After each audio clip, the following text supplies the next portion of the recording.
Panel discussion this morning on carbon pipelines, an important issue in the upper Midwest. There are 3 carbon pipeline projects that have started in Iowa. 2 of them also involve Minnesota property. None of these pipelines are approved yet, so there's a lot of questions that landowners can and should be asking during this process. My name is Jeff Beach. I'm a reporter for AgWeek that's been covering this issue. I could probably make it a full-time job if my boss let me, but I am covering usually one story in every issue just about on the carbon pipeline issue. With me this morning, I have Jess Mazur from the Sierra Club in Iowa that has been helping organize landowners there. I have Dan Wall from Northwest Iowa, a landowner and farmer there, and Peg Fershon, a landowner in central Minnesota near the pipeline, Summit Pipeline route in her area. So we're going to start I'm just going to kind of pass around the mic, and so we'll start with just each of our panelists give us what your number one takeaway or number one message you would want to give to people who are approached about a carbon pipeline in their area. Thank you very much. My name is Jess Mazur. I'm the Conservation Program Coordinator with the Sierra Club Iowa chapter, which I think if I wanted to point out the most important thing I think about this is the fact that I work for the Sierra Club and that we have teamed up with farmers all across the state and in other states to form a very unlikely coalition, because it's very clear that these projects are wrong for Iowa, wrong for Minnesota, wrong for Nebraska, South Dakota, North Dakota, and Illinois. This is a money grab, and this is using eminent domain to make private profits at the expense of everyday people. And we have a lot of reasons for being against these pipelines. There's 2 going through Iowa, Summit and Navigator. But I think that the biggest reason is that this is not a Democrat or Republican issue. Democrats and Republicans are coming together to fight these, and I think that shows us that this is a right or a wrong issue. And these pipelines are wrong. They're going to damage the land. They're going to set bad precedent for eminent domain. They're going to create a danger for anyone living nearby. They're not a climate change solution, and this is a huge grab of our public money so that private companies can make profits. So that's kind of my overview, and I'm sure I'll go into more detail later. Hi, my name is Dan Wall from Northwest Iowa. Farmer down there, been farming for about 37 years, landowner on the proposed Summit pipeline. Just learned about the Summit thing last fall during harvest, and I chose to harvest that day and find out later, and wow, got hit with a ton of bricks that right off the bat at the very first meeting, Summit had really threatened to take our land by eminent domain if we didn't sign the voluntary easement. And boy, that's the number one way you can piss off a whole bunch of farmers, is tell them you're going to take their land, whether they like it or not. And that started the fight, and then we just started digging in and looking around and what's going on and who can help us, and we slowly started a coalition with Jess as our facilitator of a weekly Zoom meeting to let us know what's going on politically and the issues that they're going to have to go through to get eminent domain from us, and we've got a really strong following in my immediate area. I'm right next to the Minnesota line. I know every farmer between the Superior Ethanol Plant and the Minnesota line. 1 farmer's signed, 13 have not. It's overwhelmingly, we don't want it. These are farmers that take ethanol or corn to the ethanol plant, and they still don't want it. There's just so many underlying things that just shouts a red flag, and so we're just encouraging everybody to take a step back before you sign anything. And when you get approached, always look at it with an eye of caution. There's a lot of jargon being said about how good it's going to be, but you know, it's like anything. They're trying to sell a used car, and they want to make it look pretty, but no one will put it in writing how many cents a bushel their big pipeline is going to pay back to us farmers. The amount they're offering for the land that the pipeline will go through it's a joke. I mean, they're thinking you're going to be back in full production in 3 years, and we all know better. So we're fighting every step of the way. It's pretty encouraging to see the response by all the other local farmers, and we're really hoping this ends with us telling them to go take a hike as far as eminent domain goes. That's what I got to say. Thanks, Dan. My name is Peg Fershon, and as Jeff said, I'm a landowner with my husband in Renville County. And this pipeline is slated to go less than a half a mile from our farm, and we weren't even notified. And I think the biggest takeaway is what you're hearing from both Jess and Dan is that this is being done to us and not with us. And in rural communities, this happens so often where companies come in, an out-of-state company for us in Minnesota, right? Because the headquarters for this project is in Texas and is in Iowa. And they're going to come and they're going to tell us that they're going to do this project. And they have public meetings, what they call public meetings, but you needed a letter to be invited to the meeting. And as Dan said, they're really slick at their marketing and how they're messaging this project, and it's really not about us as landowners. It's about them as a corporate industry that is not going to, when it's all said and done, be living with this pipeline in their backyard. The other thing that I would say is in Minnesota, we don't have eminent domain for private projects like this currently. But I don't think that we as Minnesotans should rest on that, because anything's possible in this day and age, and with the political climate being so unpredictable, we don't know that this couldn't end up being an eminent domain project. So I think it's really important that you pay attention. And another thing you can glean from the conversation is, I've been to several of the meetings. I was in the meeting in Granite Falls, in Redwood Falls, and in Tea, South Dakota. And Summit had different messages in each of those communities. They had different dollar amounts that they were offering landowners. They had different answers to questions. They were not consistent.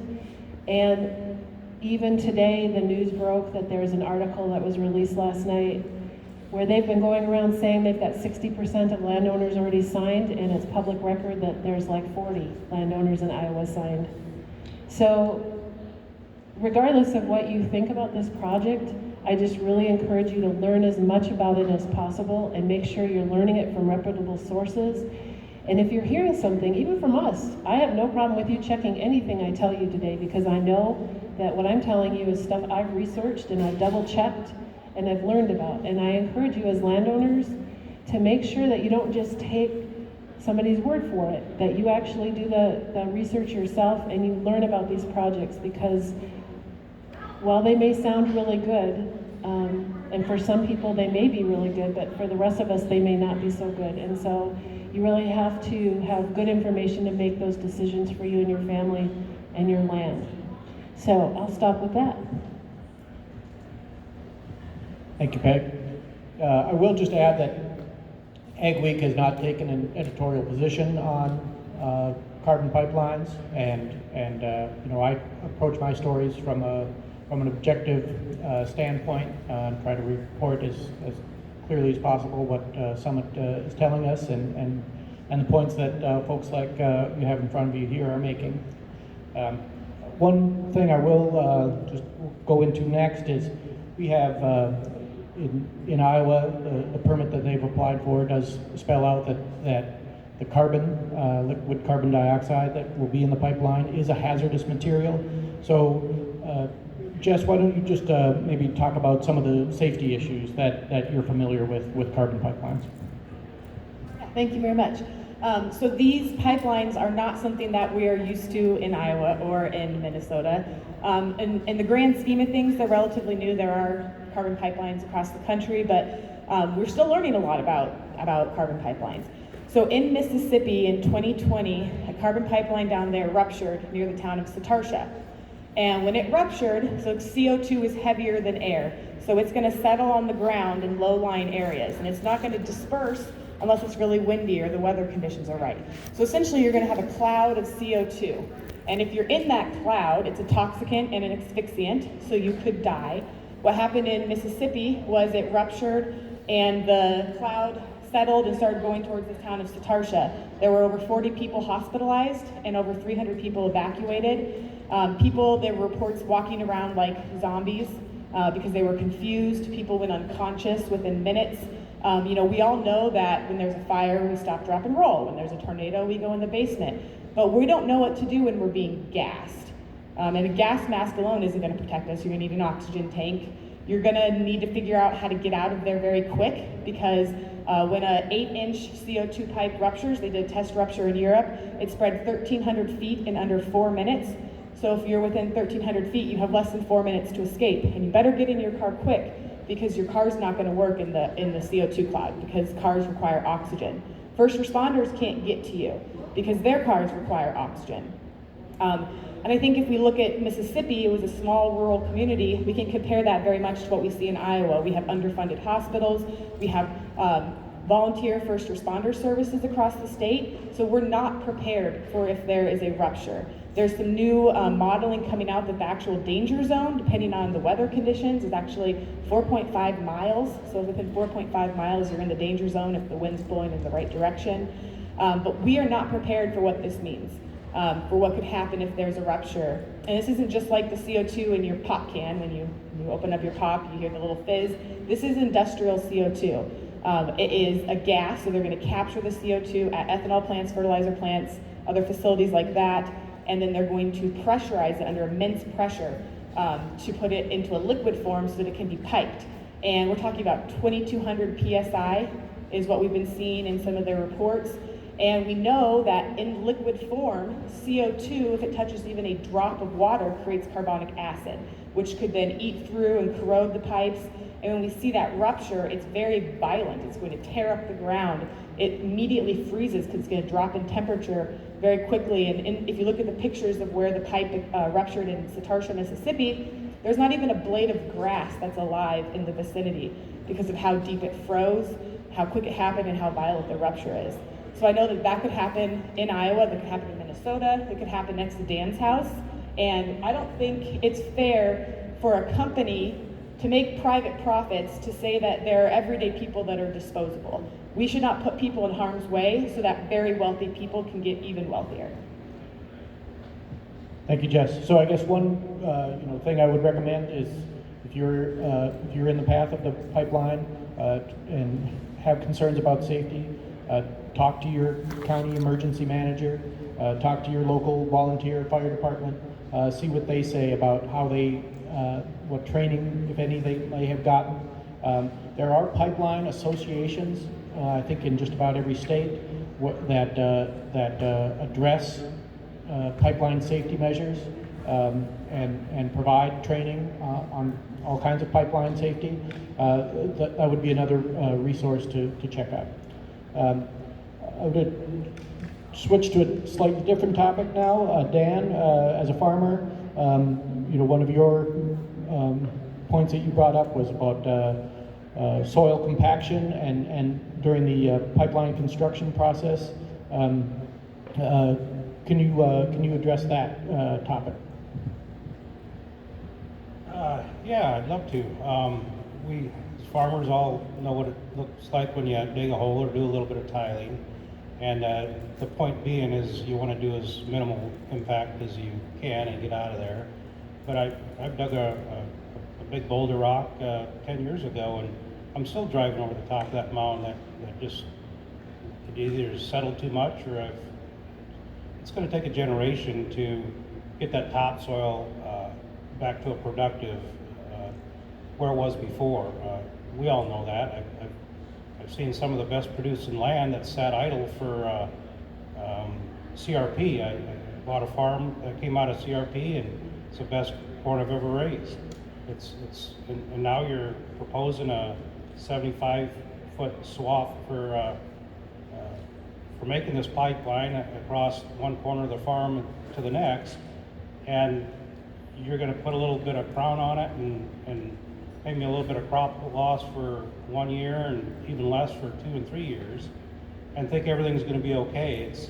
It's what's really the bones about all this is, especially in Iowa, if they can get their eminent domain, and then they're writing their own rule book.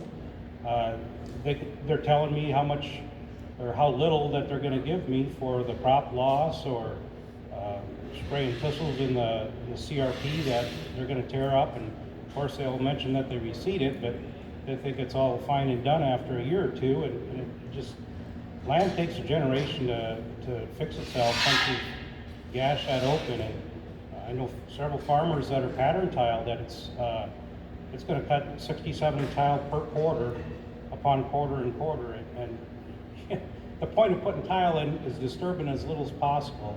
You can't tell me that it's all going to go back and you're going to do it right and walk away and say goodbye. And if you have a complaint, talk to the IUB. It's ridiculous, the terms that they're giving us and shoving down our throat and expect us to swallow that.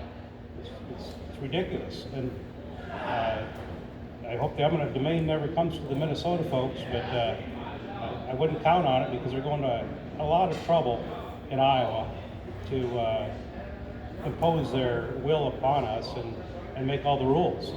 That's just that's what we're seeing. It's my point of view. It's every time you turn around and look at the facts, it's just they're wanting to make their own rule book and make us follow it. And I'm the landowner. I pay the taxes. It's ridiculous. It's beyond what they're trying to do in Iowa. If you want to sign. You had a choice. You're going to give me no choice if you eminent domain me, and that's the part that just I can't get over that. Thank you, Dan. So in Iowa, there is the Iowa Utilities Board that will make the decision on permit applications there. Minnesota does not have a state agency that's in charge of carbon pipelines. Peg, can you, why don't you describe what the regulatory situation is in Minnesota? So as Jeff said, currently in Minnesota law, agencies don't know what to do with this project. So I can tell you right now, I didn't mention this earlier, but I also work for CURE, which is Clean Up the River Environment in Montevideo, and we're also working on this carbon pipeline campaign in Minnesota and organizing landowners in Minnesota. And what we learned is in statute, it says that the PUC oversees pipelines. But in the rulemaking process, they identified 3 types of pipelines, and carbon pipelines, obviously, when they did this rule, was not a thought. And so specifically, carbon pipelines are not regulated, and the PUC just closed a comment period as to amend the definition of hazardous materials to include liquid carbon, because that definition also was not clear, and they just wanted to make it more clear. So they closed the comment period, and they haven't ruled yet if they're going to open or redefine the definition of hazardous materials, because then that would then give them guidance as to who would be the lead regulatory agency for this project in Minnesota, which I think is important for folks to know. The other thing I would tell you as a landowner in Minnesota, because currently this is not seen as an eminent domain project, is that if you sign a voluntary easement, that's in perpetuity. So you've given whoever you sign that easement to, that easement forever. So if you sign a voluntary easement early in this process in Minnesota, and then the project doesn't go through, Summit still retains your easement. And they can sell it to somebody else, or they can do something else with it. And We know this to be true because in Nebraska, in November, the courts ruled that the XL pipeline project, they determined they weren't going to continue with the project. The courts gave back all the easements to the eminent domain landowners, but they left the easements with XL pipeline project company. They retained the easements that were voluntary easements. So I think as a landowner, it's really important to understand what a voluntary easement is and what it means, and not just what they say they're going to put in writing. You should also check legally in the state what the state gives them as leeway seeking those voluntary easements. Thank you, Peg. One thing I'd like to have you folks address is maybe some of the specifics that might be in the offers that come from pipeline companies. Just for an example, the pipeline company, they might tell you that the size of the pipeline might be a 4-inch pipeline or an 8-inch pipeline on your property, but the letter might actually say up to a 24-inch pipeline. Maybe we can just talk about some of the specific examples that you might want to be watching for in material that comes from a pipeline company. Thank you. So we have seen an early version of Summit's easement, and it is nothing to write home about, and I would not sign it if it were offered to me. So first of all, like you said, that the pipe is up to 24 inches, so they can tell you it's a certain size, but it doesn't mean that's what it's going to be. There's also a section in there about what they can do on your land on the easement. And imagine every adjective you can come up with. They can modify, change, reroute, abandon in place. Literally every adjective you can come up with. So what you're signing, even though it has a map and it says the pipeline is going to go here to here, that's not the final route. They can change it if you sign the voluntary easement. They can abandon it in place when they're done. They don't have to dig it up. So you would have this pipeline under your ground forever potentially. There's also some language in there that we find, it makes us very nervous because when they talk about restoration of land, they use words like reasonably practical. That wouldn't give me a lot of faith that my land's going to be restored to the productive value it was before if someone tells me they're going to restore it as reasonably practical. There's also some other sections in the easement around indemnification or liability that the way it's worded, there's a lot of wiggle room in there, where let's say there is a rupture on your land, they could go to their insurance company and say, well, you know, we actually didn't cause that. Dan was out there with his farm equipment and he probably caused the rupture, so it's on him, not on us. And then imagine trying to fight $1 billion company on your own. They are very powerful and they have a lot of lawyers and a lot of resources, and it's going to put landowners at an extreme disadvantage if there is a rupture to prove that it's not their fault. So we really want people to look at those easements carefully, read through it, understand what it is they're asking. It's a forever easement.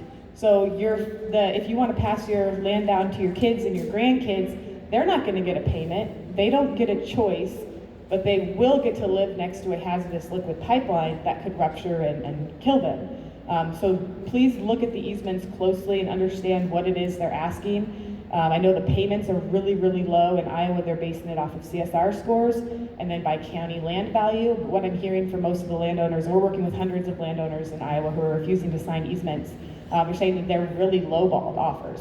And it's not like, you know, some of the people who have signed like windmill contracts get paid annually. It's not like that. It's a one-time payment with this crop loss payments that's part of Iowa law. So it's not a good deal, and we encourage people not to sign those easements because, like Peg said, if we are successful in stopping these pipelines, then you have to figure out how to get out of that easement.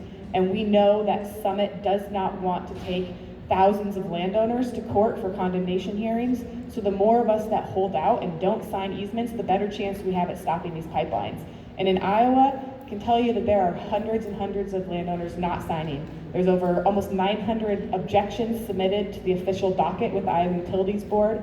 Yesterday, I went to a meeting that Summit hosted down in southwest Iowa, and they're really struggling to get easements, so they're holding these meetings. Only 3 families showed up. That's how little support there is for these projects. So yeah, the easements are bad. Don't sign them. get a lawyer, and you talk to your neighbors and encourage them not to sign as well, because we're stronger together. We won't stop them on our own, but we'll stop them together. Thank you, Jess. I will just say, if anyone in the audience there has a question, feel free to raise your hand. We'll do our best to answer whatever questions you might have. Dan, do you want to talk about the same point that Jess just addressed? So Jeff was asking about specifics, and the irony is they're very unspecific about, as Jess was mentioning, I'm supposed to have an 8-inch pipeline, but it's pretty close to maybe a neighbor's ground, so it could move at any time and maybe go to the neighbor's ground, but fear not, this is not the only project that's going to be coming your way. If this goes through, it's a corridor, it's the California gold rush in Iowa all over again, because there's so many billions of dollars. If you think you just skim by it, you didn't, because there'll be another one coming. And once they have your easement, they've already showed that they can take it without your permission. They'll slide in another second one, or possibly sell it. It can be sold to anybody. So it's what I've received so far. It's been a vague map of, it didn't even give the section or township. It just was an overview of my farm from a satellite, and it showed where the pipeline was in red. Showed you how many feet it was, but all the numbers had no correspondence. It was so vague. If you didn't own the land and know exactly where it lays, you wouldn't have a clue exactly where it was. But when you get together with your neighbors and start talking about it and comparing their maps, that's when you find out exactly where the route is. So man, it's paramount. Even if you're thinking about it, maybe 9 of your other neighbors around you don't want it, and you don't want to be that guy. So be careful before you chum up to the Summit boys and girls, and talk to your neighbors first before you do anything. So there's been a lot of good information said already, so I'm just gonna make a couple points. Jeff asked about pipe. So there's 3 lateral branches to this pipeline in Minnesota. There's no main trunk. So in theory, from pipeline specs, you would think the main trunk would probably be 24 inches. So we don't expect at this point 24 inches in Minnesota. But one thing that you need to pay attention to is the beginning of this project was the anchor points were ethanol plants. But they are taking other kinds of industrial CO2 industries that can join the pipeline, and we've already seen one added in Grand Forks, North Dakota. So ideally, this project is about lowering the carbon intensity score at ethanol plants, and the way they do that is by getting people to work together to lower that score. And one of the ways that they're doing that is they're getting local fertilizer plants that get materials from the ethanol plant for their fertilizer to be part of this process. And so when we talked about the Satarsha incident, I want to be honest with you and tell you that wasn't just CO2, that there was also, was it sulfur dioxide? Hydrogen sulfide in that. And so really the lessons that we are learning from Satarsha are being rural Minnesota. We have a lot of volunteer EMS responders, and I don't know any volunteer EMS responders in our area that can get to an incident in under 5 minutes. And I don't know that any of them have the specialized equipment that's required to respond to something like this. So I think that that's really important. Where these pipelines start, they've communicated to us that they're going to start at a 4-inch pipe, and we probably won't see more than 8-inch, but I'm speculating it could be as much as 12-inch in Minnesota. And So wherever they start, they probably would be 4, and as they come further down and add more onto the line, they're going to get bigger in diameter the closer they get to Iowa. I think that's important to know. I also think it's important for you to know that one of their marketing schemes is to tell you that we breathe CO2 all the time in the air, and that that's what they make carbonated beverages from. This isn't that CO2. This is a much different, highly concentrated product that's under immense pressure. So our natural gas and fossil fuel pipelines, they're pressurized at 150 to roughly maybe 800 to 1,000 PSI. This pipeline starts at 1,000 PSI and goes to over 2,000 PSI. And so you've got a 4-inch pipe that's pressurized at that level, and it ruptures. I think that that's important to think about. It's like, it's not going to be even like an oil spill, because it's much higher pressure and it's shooting out all over the place. It looks like an Old Faithful geyser just rolling out this white foam out of the pipe when they've simulated the rupture. So I think for you that is really important to know. And then they're claiming that the CO2 in the pipelines is pure, like you would get for dry ice or you would get for CO2 that they use with beverages. But if they're going to start adding other industries like fertilizer plants and cement factories, because that's what they're targeting and that's what they're asking to join on the pipeline, they can't have pure CO2 at that point. And so you're going to get these other chemicals in these other processes for fertilizer, cement.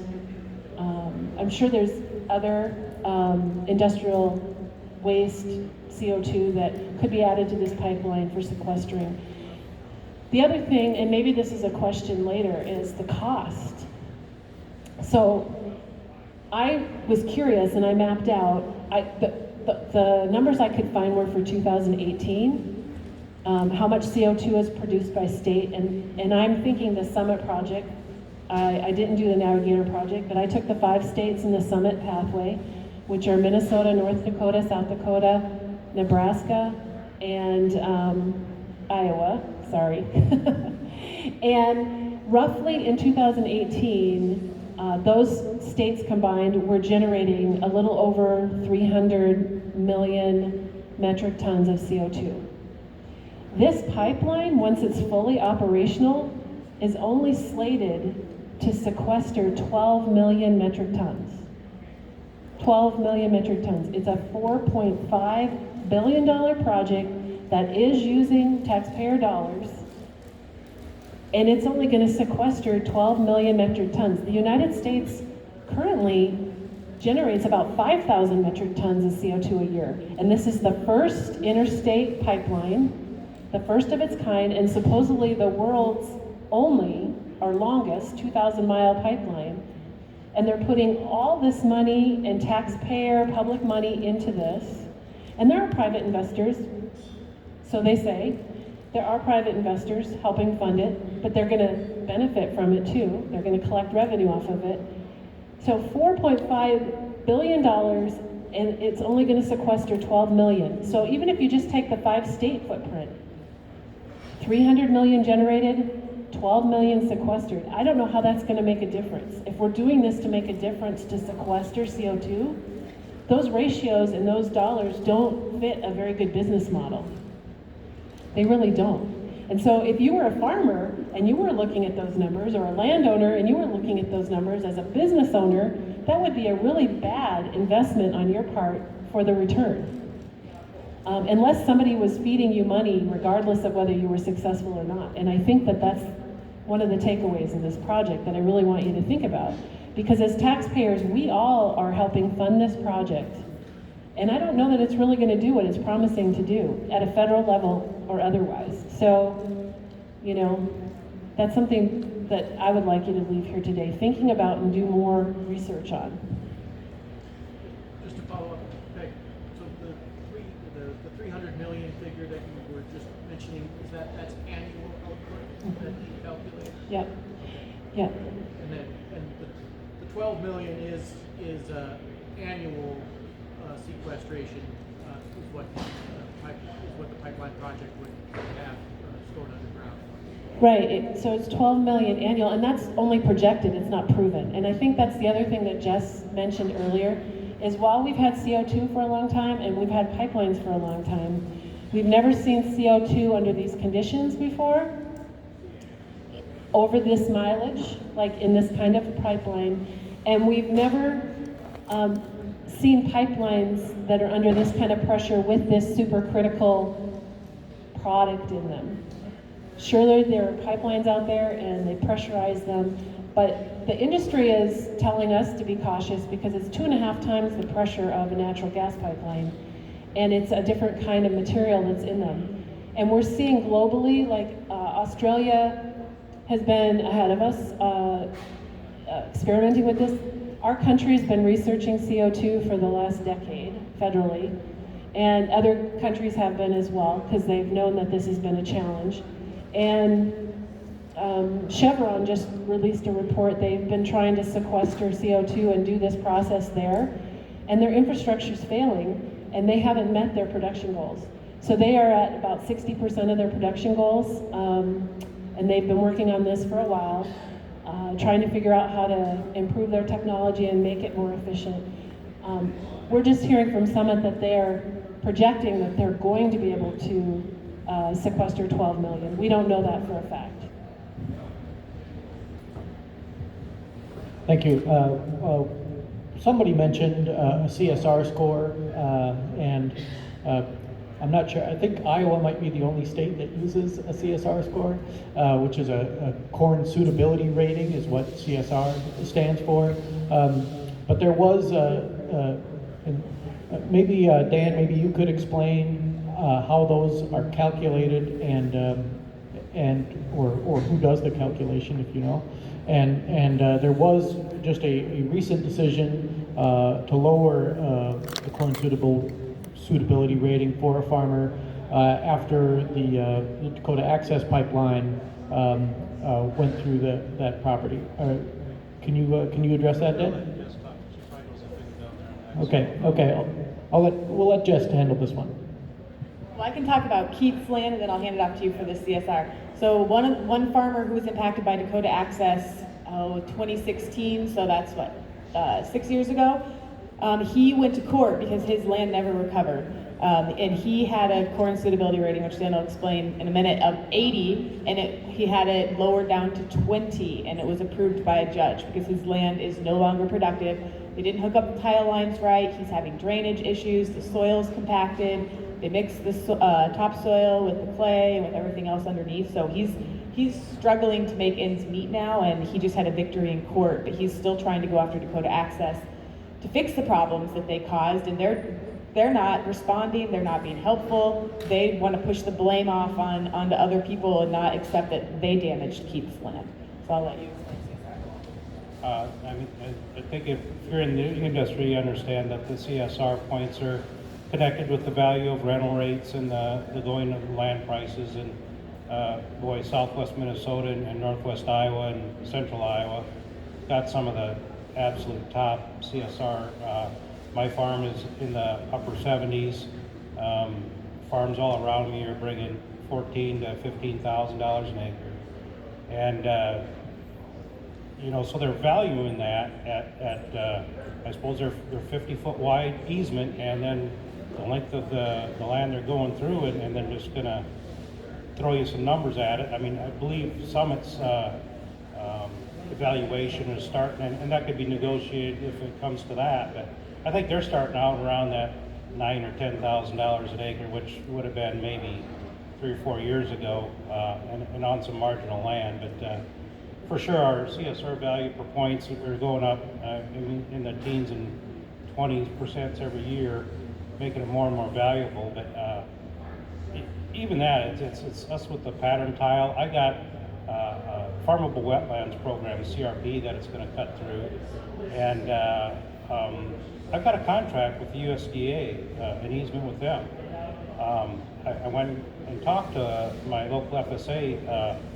Actually, I couldn't go in there because of the COVID epidemic, but He called me back on the phone and he had no clue.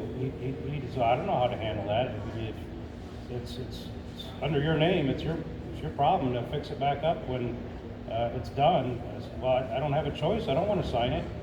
I don't know what to tell you. It's it's your land and you're responsible for it. So Summit doesn't have a clue. They're going to hang out to dry. So again, find out what you're liable for before you sign any easements, because come the day they want to come through your ground and the USDA starts asking questions, what are you doing that for? You better have your ducks in a row on what's going on. All right, well, again, if there are any questions out there in the audience, feel free to raise your hand and we'll try to address them. Why don't we just kind of go around again and just a follow up, on anything that you've heard from somebody else that you want to emphasize, or if there's another point that hasn't been brought up yet that you want to talk about. Thank you, and thanks everyone for listening. I think just an overview of this is very wealthy private individuals found a honeypot called the 45Q federal tax credit. And what it is it's a big chunk of tax credits, public money, that companies can get if they help solve climate change. So what we're seeing is a race for all of these companies to try to get their hands in the honeypot before it's gone. And that's why we're seeing 3 projects in Iowa. We've heard rumors of a 4th and a 5th. 3 projects in Nebraska, all similar to this. Everybody's racing to get their hands on this public dollars for a project that is going to take people's land, is going to harm the ground, and is going to use public money so that private individuals can get even more wealthy. If that's not the biggest con job that I've heard of, I don't know what is.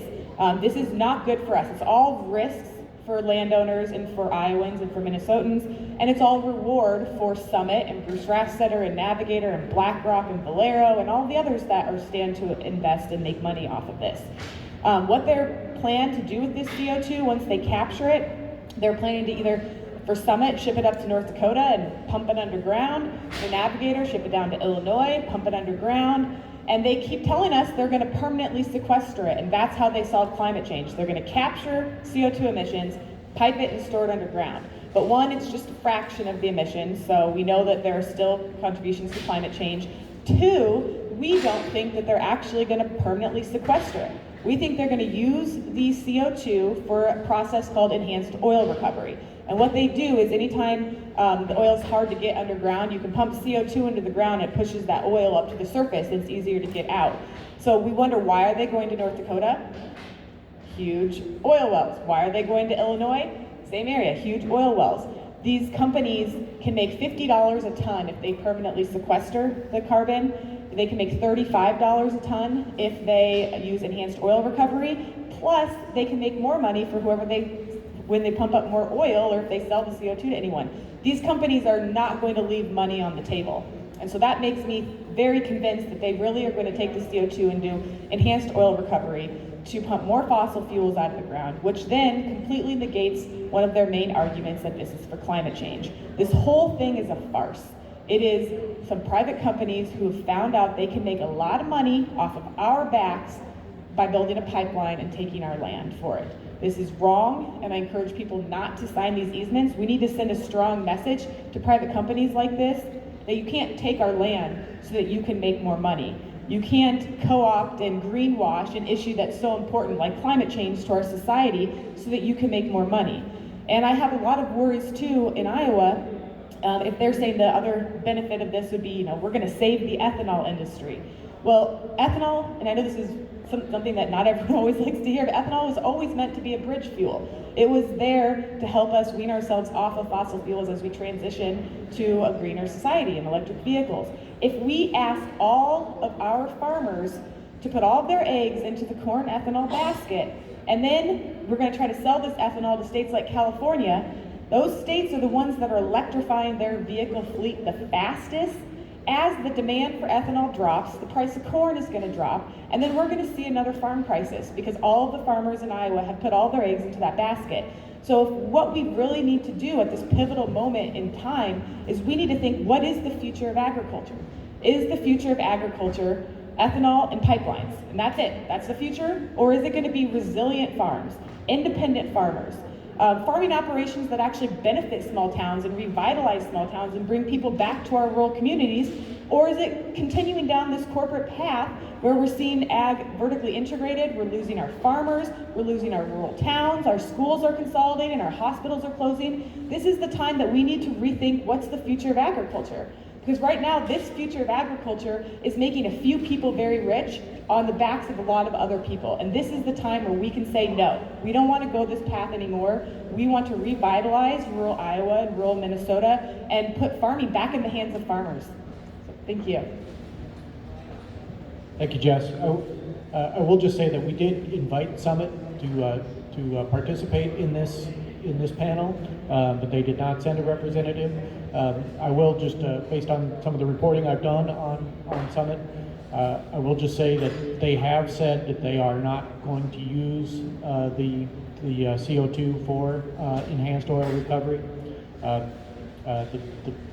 permit in Iowa specifies that it is for permanent sequestration, as they say. North Dakota does have the right geology for sequestration. Last week they did announce they're getting help from an oil company, Continental Resources, as part of the sequestration process. It's always good to be skeptical. So if you get a chance to talk to Summit, or if they approach you, asking them about enhanced oil recovery, I think is certainly fair game. So I'll leave it at that. Dan, do you want to address one more topic or two?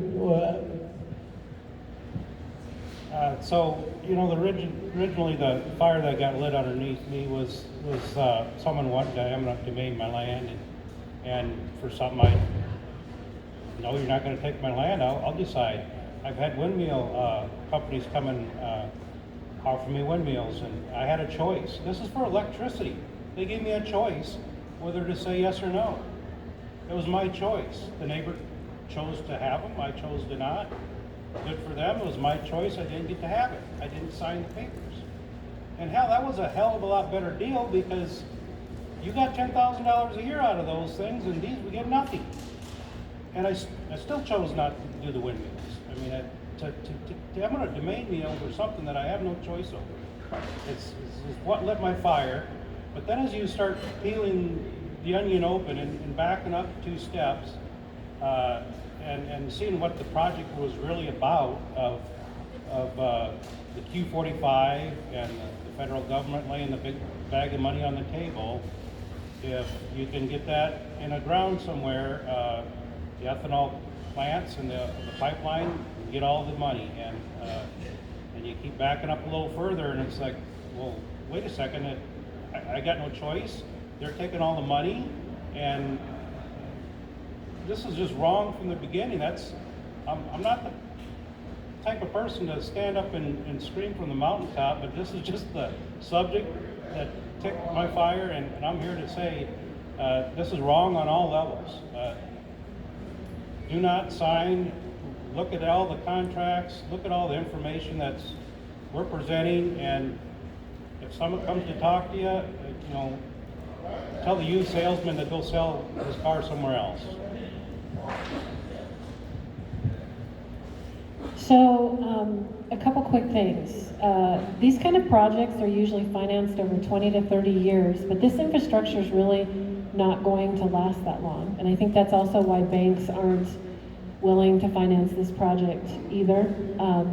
So I think, thinking about that, if you are a county commissioner or a zoning board member or an SWCD board or a city council member, I think that we need to be looking at these projects differently when they come in rural communities. And the energy transmission lines started putting out their community benefit packages for rural communities that they were coming through. And while Summit will tell you that pipeline projects don't do this, maybe they haven't done it in the past, but if this is an eminent domain project, I think rural communities need to benefit. And these community benefit packages could be money that goes for your hospital, money that goes for your schools, money that goes for your county and city budgets. And this company wants to come through your land, your property, your community, and they want to give you a one-time payment, be one and done.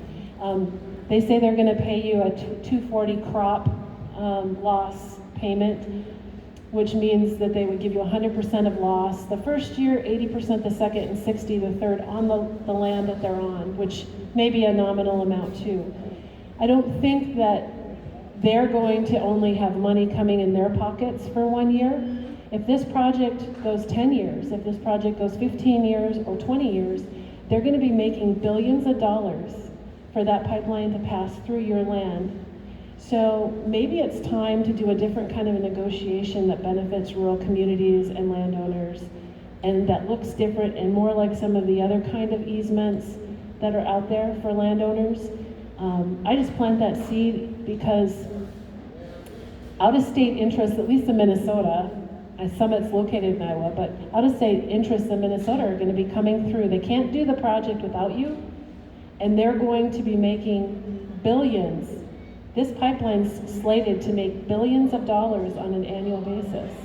So if that's the case, they can afford a different payment structure that's more equitable for Minnesotans, Iowans, landowners, and communities, and share in the profits for this project. The other thing I just want to encourage you to investigate is, we've been talking about 45Q and it being a tax incentive to sequester carbon, but there's lots of subsidies and tax incentives along the way. So it's not just that $45 per metric ton that they're paying, or the $50 per metric ton. There's legislation currently at the federal level to increase it to $85 per metric ton. And people get paid at many spots along the process. So they're getting paid to put the pipeline in, they're getting paid to capture the CO2 at the source, so the ethanol plant, they're getting paid to do that through tax subsidies and credits.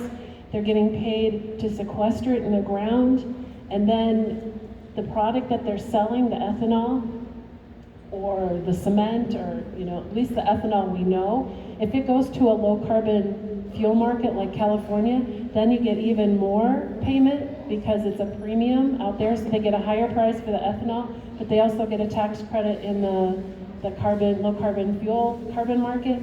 So there's multiple trigger points for public money in this project, but all of the profits are going to private investors and not us as taxpayers.